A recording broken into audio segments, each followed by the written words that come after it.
के सामने प्रकट हो गए। ध्रुव जी महाराज ने वैसे के वैसे दर्शन अंदर आत्मा में जो कर रहे थे वही सामने किए। भगवान को सामने देख करके और भगवान को प्रणाम किया।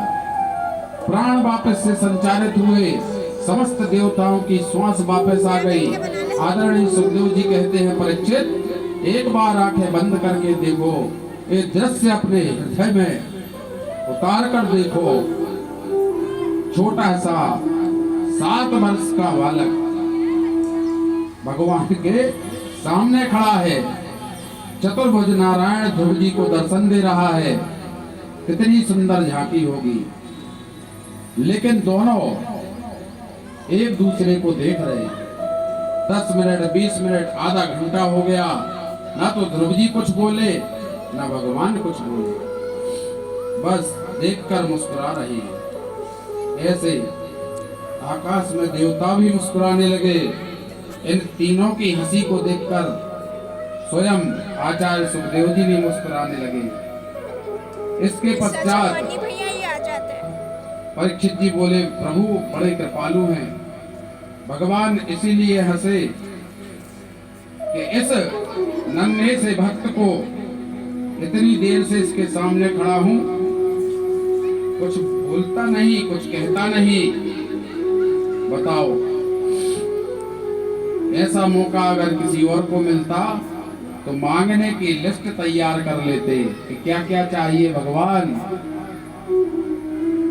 एक बूढ़ी वृद्ध मां थी, बुजुर्ग, बड़ी तपस्या करती, पूजा पाठ करती। एक बार उनकी तपस्या से प्रभु प्रसन्न हुए। प्रभु ने दर्शन दिए। बोले, मांगो माता, आपको क्या वरदान चाहिए। माता जी ने कहा, प्रभु अभी बस 1 घंटा होने वाला है। अपने सामने सुख शांति समृद्धि से मेरा परिवार 1 घंटे की तो बनानी ही पड़ेगी। हाँ? और सोने की थाली में मैं अपने पोते को, वो खेल रहा हो, उसके पीछे दौड़ दौड़ करके उसको भोजन कराऊं। अरे तो इसी पे बनाया ना यूट्यूब चैनल, तो इसी पर डालनी पड़ेगी। तो वहाँ वो वाले मोबाइल में सेंड भी तो हो सकती है। तैयार कर रखा था का प्लानिंग के तहत कि ऐसा तुमको वरदान चाहिए। देखो कितना घुमा फिरा के उन्हें वरदान मांगा। खुद हो गई थी 90 साल की, घुटनों में तकलीफ हो रही है, चलने फिरने में तकलीफ हो रही है, लेकिन वरदान क्या मांग लिया उनने। समझने वाली बात है कि भगवान आपकी कृपा से मेरे परिवार में सारी सुख शांति समृद्धि का वास हो, परिवार अच्छा रहे, मतलब सभी लोगों के लिए मांग लिया। और अब जब सोने की थाली में खिलाओगी तो पैसे वाली पार्टी होगी, जब तो सोने की थाली में तुम खिला रही हो तो सुख शांति समृद्धि मिल गई। और पोते को दौड़ दौड़ कर पीछे पीछे खिला रही हो, मतलब शरीर भी स्वस्थ हो गया, शरीर भी स्वस्थ मिल गया।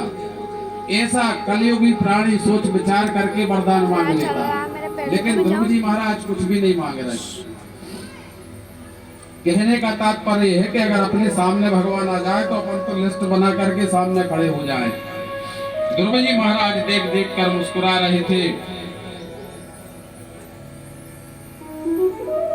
भगवान ने सुंदर झांकी के रूप में मनोरम दृश्य दर्शन कराए।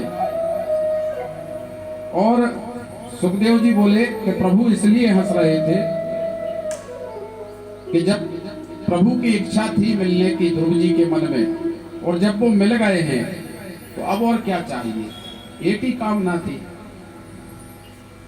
लेकिन मन में कुछ दूसरी इच्छा जो लेकर रखी थी वह तो भगवान जानते थे। भगवान ने कहा, ध्रुव स्तुति करना तो चाहता है लेकिन उसको आता नहीं। अपने दिव्य शंख को प्रभु ने ध्रुव जी के गाल से लगा दिया। जैसे ही गाल को, शंख को गाल से लगाया, वेद वेदांत संपूर्ण ज्ञान ध्रुव जी के हृदय में हो गया। तो भगवान की भक्ति ऐसी होती है, भगवान की कृपा ऐसी होती है। मूकं करोति वाचालं पंगुं लंघयते गिरिं यत्कृपातमहं वन्दे परमानंद माधवम। भगवान की कृपा अगर हो जाए तो गूंगा व्यक्ति भी बोलने लगता है, लंगड़ा व्यक्ति भी पहाड़ चढ़ जाता है।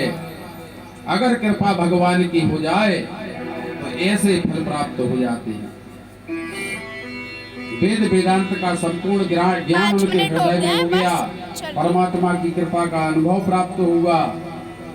और ध्रुव जी कहते हैं, आज मैं बहुत भाग्यवान हूँ प्रभु, मेरी सोई हुई वाणी को आज आपने जगा दिया। आपके चरणों में बार बार प्रणाम। 5 मिनट हो जीव की गए, वाणी सोई हुई रहती है, 1 घंटा होने आप वाला कृपा करें तो जाग सकती है। आपकी कृपा बिना जीव आपको जान भी नहीं सकता, और बिना जाने आपके चरणों में प्रीति भी नहीं हो सकती।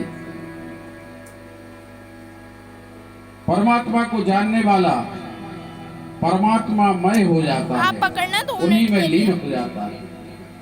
मैं हाथ कि लाली मेरे लाल की जित देखो तित लाल, लाली देखन मैं गई और मैं भी हो गई लाल। ध्रुव जी कहते हैं, आज मैं भाग्यवान हूँ प्रभु, पुण्यात्मा हूँ, आपका कृतार्थ मान रहा हूँ। मेरी वाणी जो प्रसुप्ता थी उसको आपने जगाया।